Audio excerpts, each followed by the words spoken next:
आज का लतीफ़ा। एक खूबसूरत लड़की ट्रेन में बैठी किताब पढ़ रही थी। किताब का नाम था दी मैन। किताब में लिखा था कि ब्राज़ील के मर्द हैंडसम और पंजाब के लड़के पुरकशिश होते हैं। लड़की के बिल्कुल सामने एक पंजाबी लड़का भी बैठा था। वो बार बार किताब पढ़ने की कोशिश कर रहा था। लड़की ने तंग आकर पूछा, आपका नाम क्या है?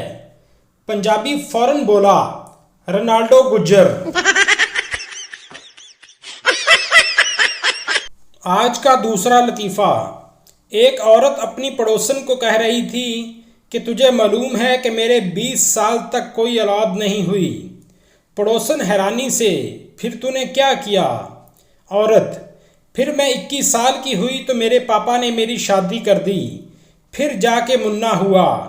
पड़ोसन खड़े खड़े बेहोश हो गई।